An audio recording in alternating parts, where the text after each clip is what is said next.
प्यारे विद्यार्थियों, good morning, नमस्कार। हम चर्चा कर रहे हैं महाराजा गंगा सिंह विश्वविद्यालय में बीए पार्ट फर्स्ट सोशियोलॉजी के first paper principles of sociology, समाजशास्त्र के सिद्धांत, और राजस्थान विश्वविद्यालय के बीए पार्ट फर्स्ट सोशियोलॉजी के first paper principle of sociology की। और इन दोनों के ही परिप्रेक्ष्य में हमने एक बहुत ही महत्वपूर्ण टॉपिक का चयन किया है, समाजशास्त्र का परिप्रेक्ष्य। कल मैंने आपसे परिप्रेक्ष्य के संदर्भ में विस्तार पूर्वक चर्चा की। आज मैं आपको बताऊंगा कि समाजशास्त्री परिप्रेक्ष्य से क्या अर्थ है, क्या तात्पर्य है, क्या मायने हैं।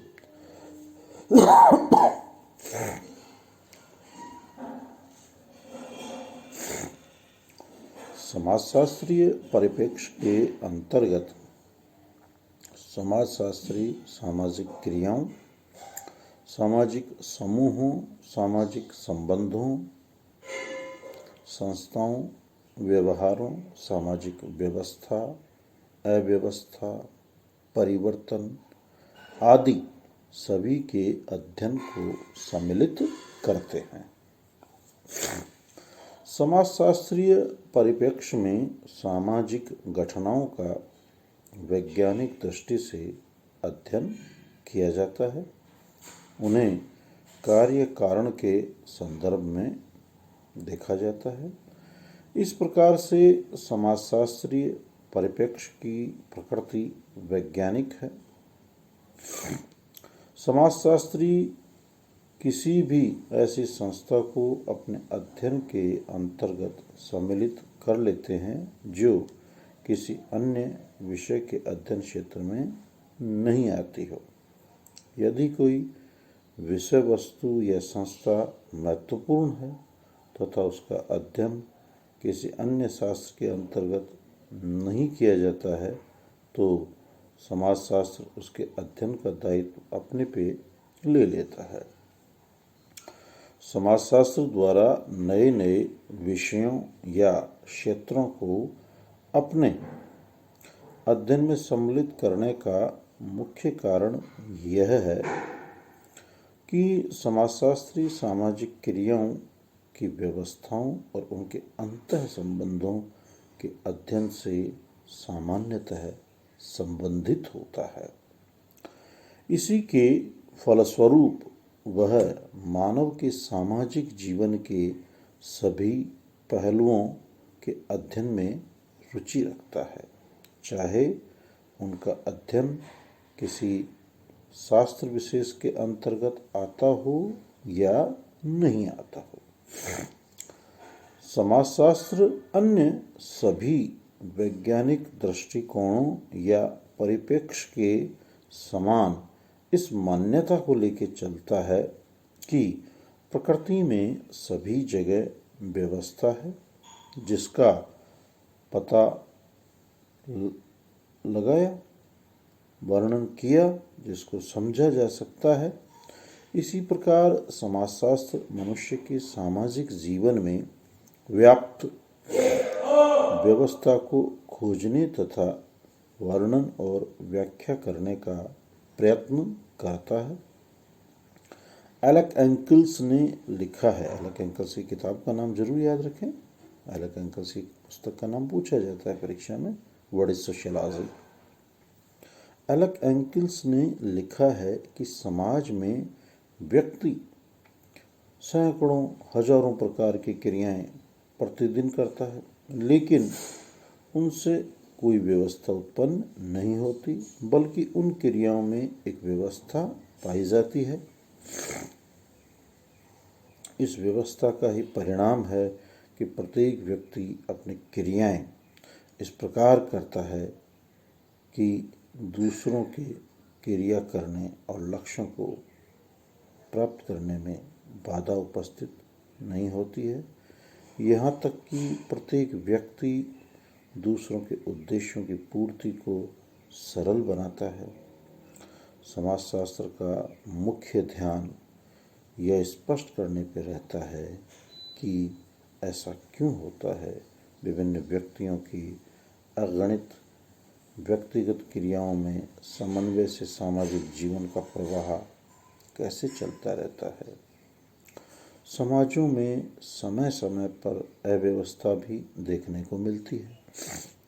प्रत्येक समाज के जीवन में कोई न कोई ऐसा समय मिल जाता है जब वहाँ लड़ाई, झगड़े, दंगे, गृह युद्ध, हिंसा, अपराध आदि की घटनाएं काफ़ी बढ़ जाती है। ये घटनाएं सामाजिक जीवन में व्यवस्था के बजाय अव्यवस्था की स्थिति को व्यक्त करती है। व्यक्तिगत और सामूहिक दोनों ही प्रकार के जीवन में कुछ ऐसी शक्तियाँ कार्य करती रहती है जो व्यवस्था बनाए रखने और उनको स्थायित्व प्रदान करने में योगदान देती है। साथ ही कुछ ऐसी शक्तियाँ भी मौजूद रहती है जो अव्यवस्था, संघर्ष या विघटन में योगदान देती है। इनमें मौलिक दशा के रूप में व्यवस्था को माना गया है। बिना किसी न किसी प्रकार की व्यवस्था के मनुष्य का अस्तित्व ही खतरे में पड़ जाएगा। समाजशास्त्र सामाजिक जीवन में व्याप्त व्यवस्था के साथ साथ अव्यवस्था का अध्ययन भी करता है। समाजशास्त्र में व्यवस्था, अव्यवस्था तथा व्यवस्थित, अव्यवस्थित परिवर्तन का अध्ययन सम्मिलित है। समाजशास्त्र सामाजिक व्यवस्थाओं में होने वाले परिवर्तनों का वर्णन और विश्लेषण भी करता है। साथ ही यह उन मौलिक क्रियाओं को भी स्पष्ट करता है जिनसे एक सामाजिक व्यवस्था एक स्थिति से दूसरी स्थिति में, संगठन की स्थिति में पहुंचती है। किंग्सले डेविस ने बताया कि मौलिक रूप में समाजशास्त्री की रुचि समाजों की व्यवस्थाओं के रूप में है और बिना प्रकारों पे ध्यान दिए सामाजिक संबंधों में है। समाजशास्त्र अपना ध्यान उन तरीकों पर केंद्रित रखता है जिससे समाज अपनी एकता और निरंतरता प्राप्त करते हैं तथा साथ ही उन तरीके पर भी जिससे वे बदलते हैं।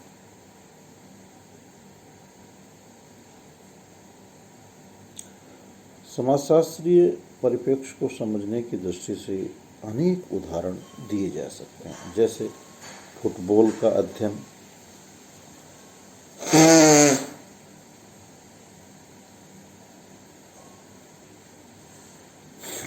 इसका अध्ययन अलग अलग विज्ञानवेत्ता अपने अपने दृष्टिकोण से करेंगे। भौतिक शास्त्री, प्राणी शास्त्री, वनस्पति शास्त्री, अर्थशास्त्री आदि का दृष्टिकोण एक दूसरे से भिन्न होगा।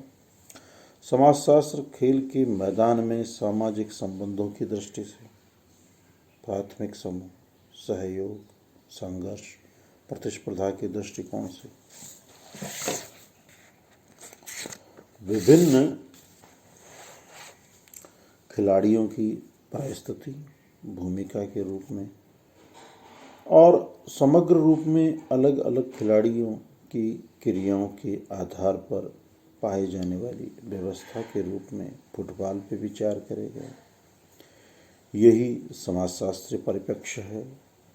यह एक विशेष दृष्टिकोण है जो अन्य विज्ञानों के दृष्टिकोणों से भिन्न है। समाजशास्त्री इसी दृष्टिकोण को लेकर विभिन्न वस्तुओं या घटनाओं का अध्ययन करता है। यही कारण है कि आज कला का समाजशास्त्र, संगीत का समाजशास्त्र, धर्म का समाजशास्त्र, ज्ञान का समाजशास्त्र, परिवार का समाजशास्त्र आदि पाए जाते हैं। समाजशास्त्री विशेष दृष्टिकोण से सामाजिक प्रघटनाओं को देखता है, उनका अध्ययन और विश्लेषण करता है।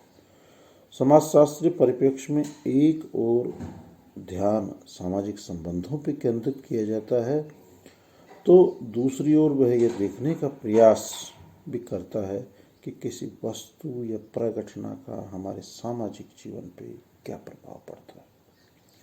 यहाँ पता लगाने का प्रयत्न किया जाता है कि सामाजिक संबंधों, सामाजिक संस्थाओं, सामाजिक नियंत्रण, सामाजिक समूहों, सामाजिक मूल्यों, सामाजिक परिस्थिति और भूमिका, सामाजिक प्रक्रिया, सामाजिक नियंत्रण, समग्र रूप से समाज में व्याप्त व्यवस्था और अव्यवस्था तथा इनमें होने वाले परिवर्तनों को विभिन्न प्रघटनाएं किस प्रकार से प्रभावित करती है, यही समाजशास्त्रीय परिप्रेक्ष्य है।